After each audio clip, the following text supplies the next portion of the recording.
Democracy depends on a free press. Please support our independent journalism at democracynow.org/give. We turn now to President Trump's growing global trade war. Trump's imposed a sweeping 25% tariff on all steel and aluminum imports from around the world. The European Union's responded with retaliatory tariffs. European Commission Ursula von der Leyen said, quote, "We firmly believe that in a world fraught with geopolitical and economic uncertainties, it's not in our common interest to burden our economies with tariffs." Meanwhile, tension over trade remains high between the United States and Canada. On Tuesday, Trump backed off his threat to impose a 50% tariff on Canadian steel and aluminum. Trump made that threat after Ontario Premier Doug Ford added a 25% surcharge to electricity exports to 3 U.S. states. Ford then suspended the electrical surcharge after U.S. Commerce Secretary Howard Lutnick agreed to renewed trade talks. On Tuesday, Ontario Premier Doug Ford appeared on CNN and accused Trump of creating absolute chaos. There was an unprovoked attack on Canada, on families, on jobs, on businesses. For what reason? The market's speaking loud and clear. Consumer confidence is down. The market's tumbling. There's going to be plants closed in the U.S. Assembly plants will shut down because they won't have the aluminum, or they'll be paying 3 times as much. This is absolute chaos created by one person, and that's Donald Trump, not the American people. I always say Canadians love Americans. I love Americans, and this has to stop. Trump's escalating trade war rattled markets again on Tuesday, with stock markets continuing to fall. To talk more about Trump's trade policy, what many call Trump's trade war with the world, we're joined by the award-winning investigative journalist Dave Lindorf. His most recent article is Why U.S. Automakers Make Vehicles in Canada. It appears on his Substack page. This can't be happening. Dave, thanks so much for being with us. Why don't you start off by just responding to what Trump is doing to Canada and the 25% tariffs on steel around the world? Oh, thank you. Thanks for having me on. I'm in Cambridge, so you found me. The whole issue that really struck me about this is that the reason that the auto industry and probably a lot of the steel market went to Canada, and that the auto industry actually set up subsidiaries in Canada to construct the cars that they sell, some of them, all the vans, pretty much, minivans, and, a noted Ford and GM pickup, is because Canadian labor costs them much less. And it doesn't cost them much less because Canadian workers earn less per hour, which they don't. They have good, strong unions and they have good hourly pay, but they don't have to, those subsidiaries don't have to pay for their employees' healthcare costs.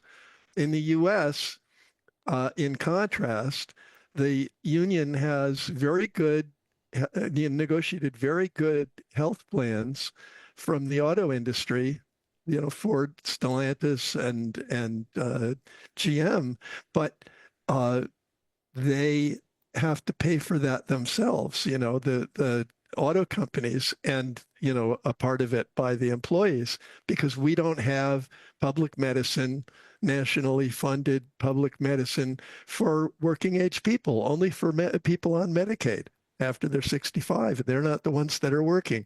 So the fact that we don't have national health care here like they have in Canada or Britain or all of Europe is making American industry non-competitive. In fact, Rick Wagoner told the Senate back in '85 that GM was being driven almost into bankruptcy because of healthcare costs. And now healthcare costs cost about, I think, 4.9 trillion, a 6-something% of the U.S. economy. So, or 16 rather. So we're really paying double for not having national health care. We don't have we have to pay for it ourselves partly, and we lose our jobs because our industry is not competitive with world other industries. And Dave, you make the point in your article that it's not just Canada. In Germany, in Japan, in South Korea, in France, China, many other countries that manufacture automobiles have some kind of government-paid health insurance. And in places like Germany, the auto workers make much more money than auto workers here in the United States. But those companies, the production of cars there is still competitive. Yeah, it's true. I mean, the irony one is that um, if we had, say, what Bernie Sanders has been pushing for, several elections, presidential elections and off-year elections, of Medicare for all, sort of expanded and Medicare for all, so everybody got what old people now get, so some form of socialized medicine. Not only would workers benefit because they would have even the money that they're getting would go further because they wouldn't be having to pay for deductibles and co-pays and things that don't even get covered because it would all be covered by tax supported national health care. But the companies that they work for wouldn't be laying them off because they can't sell things. And so, it's a win-win situation, which I don't understand how, except for the corruption of our campaign funding system, why Republicans and the neoliberals who control the Democratic Party would think that it's a good idea not to do this. But they don't. They're blocking it, both of those groups. And Dave, could you talk about this whole effort of Trump to especially raise tariffs on Mexico and Canada, both of which are members of the U.S. Canada-Mexico trade agreement that he negotiated and that he called a great agreement several years ago? That's right. That's right. He said it was a great agreement, and now he's breaking it. I mean, it's a pretty astonishing thing, and so. But I think it's incumbent on the working class at this point to call it with their own senators and representatives, because they're not voting in the interests of working people if they don't support the idea of Medicare for all. I think this is absolutely key. It can't be said enough, this whole issue of Medicare for all, Dave Lindorf. When there's this whole discussion, for example, about cuts to Medicaid, about cuts to health care in general, and the Democrats are really focusing on this, which is crucial. What they don't say, what they don't talk about is universal health care, is Medicare for all. Can you talk more about that, about this being the moment? We see Bernie Sanders and his, oligarchy tour around the country continually hammering home on this. But it hardly hits the corporate media radar screen, perhaps because they have so many health insurance and drug company advertisements. Yeah, it's really true. That that I wrote about a book about this like back in 1992 about the for-profit medicine and what was wrong with it, and it hasn't changed. It's gotten worse. The idea that you have none of the administrative costs that are built in at like as much as 30% of all the trillions of dollars spent on healthcare in the United States goes to administrative costs. It doesn't do a thing. It is the insurance company is sucking up the profits for no purpose. They're just sort of vultures or parasites sucking up the money in between the treatment and the payment. So it makes no sense at all. This is UAW President Shawn Fain speaking on ABC's This Week. Look, we're in a crisis mode in this country. You know, there is no single issue in this country that has affected our economy and working class people and their jobs than NAFTA, the USMCA, and our trade laws, our broken trade system. And we're in a crisis mode. And, you know, we are triaging right now. So I hear this debate about, you know, blanket tariffs and all this stuff. But look, we're in a triage situation. Tariffs are an attempt to stop the bleeding from the hemorrhaging of jobs in America for the last 33 years. So, you know, and as we speak right now, I mean, decisions are still being made. Warren Truck Plant right here in Michigan, there's over 2,000 people laid off. And a simple decision, Stellantis is shifting truck production to Mexico. They could change overnight and move those trucks right back here to Warren, Michigan, and put people back to work. You know, you have Deere workers in Racine, Wisconsin. We have Mack truck workers in Allentown, Pennsylvania, where the companies saying are going to move their jobs to Mexico. So tariffs aren't the end solution, but they are a huge factor in creating and fixing this problem. So that's the UAW president, Shawn Fain. Dave Lindorf, if you can respond to that. And also, go ahead. Yeah, he's not addressing the issue because he knows that the reason that the industry moved construction into Canada is because of healthcare costs. I mean, that was stated by their executives, and the unions are not good on this because they actually, you know, the leadership of the unions actually like having, especially when they're strong, like to be able to point to the healthcare benefits that they've negotiated. But those are coming off of the pay of the workers, because even if it's partly paid by the company could be paying wages instead of insurance premiums to private insurance companies. So it's really what, you know, a compromised situation for the leadership in unions.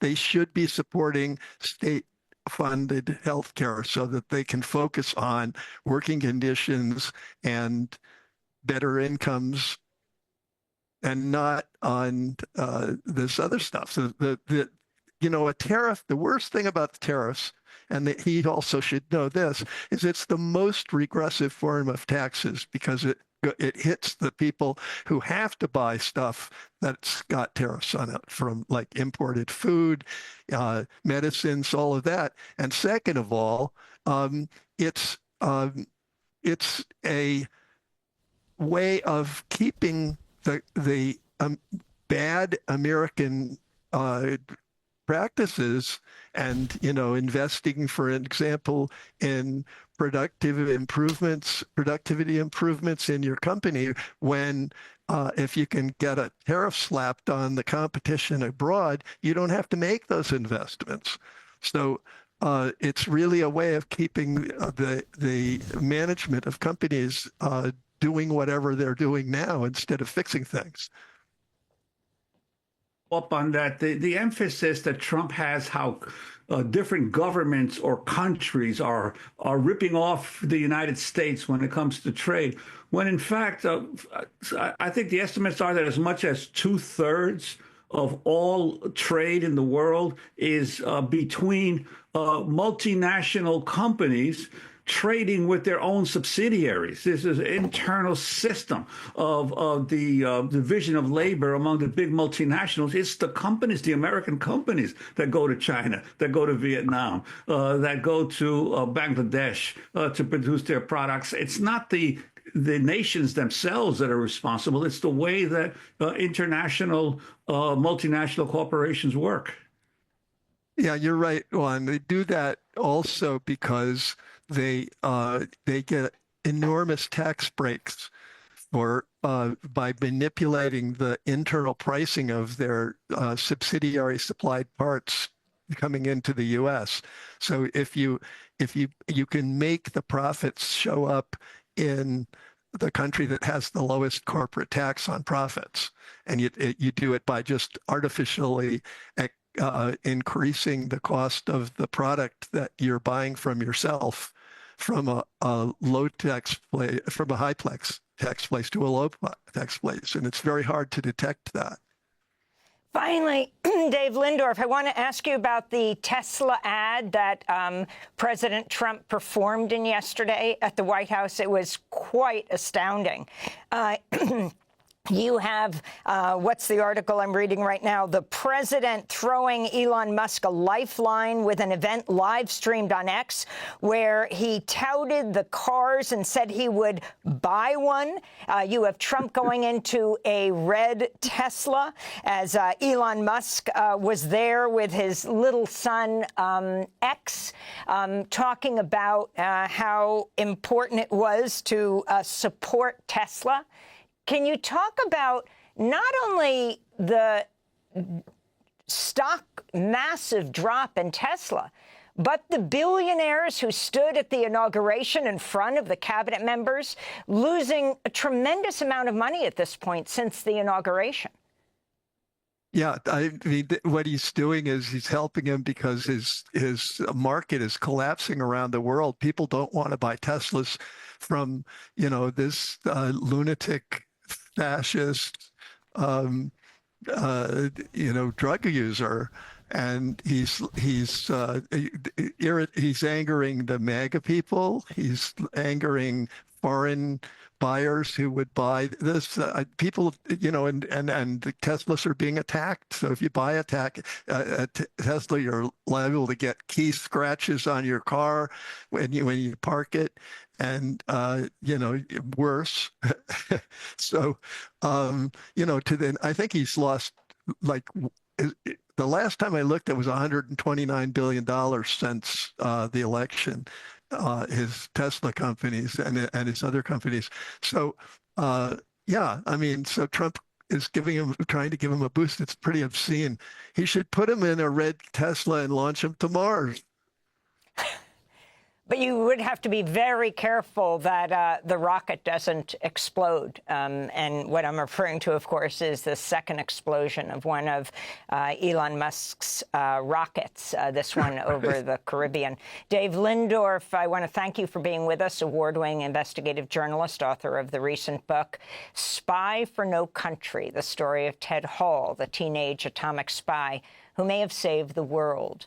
Dave Lindorf's most recent article on Substack, Why U.S. Automakers Make Vehicles in Canada. Democracy Now! Is funded by viewers like you. Please give today at democracynow.org/give.